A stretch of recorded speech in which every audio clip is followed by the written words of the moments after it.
Welcome to this week's OK at Work with myself, Sarah Sawyer, and my colleague, Russell Berger, both attorneys at Offit Kurman. And we are hosting this video at the beginning of 2025. So it's a new year, lots of new things going on for folks. We're past the holidays. You're starting to look ahead at the year, starting to make some moves. So it's definitely a prime time for companies to start implementing their plans that, start working their way towards their goals and their growth in 2025. But with that comes a lot of change and a lot of moving pieces. So what are some things that companies should be thinking about when making a lot of changes in 2025 and moving towards those goals, Russell? Yeah, well, like we've said previously, the weeks leading up to this, use the end of the year to evaluate and plan for the next year, and get your ducks in a row. But now's the time we have to start implementing on that. And I think it's simple enough to say that anytime you make meaningful changes, people are going to push back on it. People are not going to like it.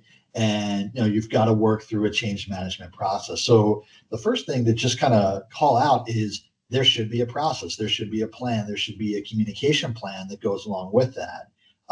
Because change for change's sake is not compelling to most people, certainly not to most employees. So here's what we're changing, here's why we're changing it, here's how it impacts you, here's what we're doing about it. Is really good questions to ask yourself as you're rolling out the new things that have now been planned, but are coming to fruition now that we're into 2025. Yeah, and thinking about the context of it as well, is there anything that you should be thinking about from a risk perspective? What are the blind spots or concerns you might have? We see this in the employment law context, where sometimes if you're making a lot of changes, restructuring, changes people's roles, there might be a legitimate business reason for that, and that might be all that the company is thinking about, but it might coincide with other personnel issues or things that are going on, and the optics might be off, or there might be some legal risk there as it relates to reshuffling employees, changing their roles, changing what they might be doing.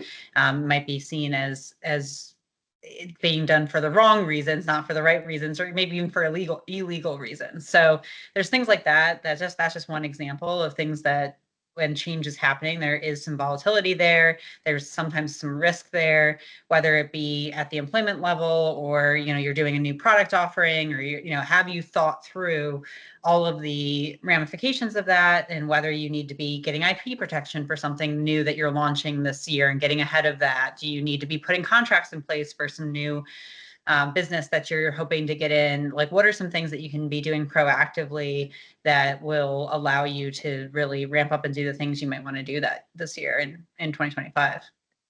Yeah. I mean, this is kind of like the next step, right? Like we talked about the strategic planning aspect of it, and making sure your plans are compliant with the law. But then as you start kind of rolling them out, there's bound to be some friction, and there's bound to be some pushback, and there's going to be challenges and issues that come up.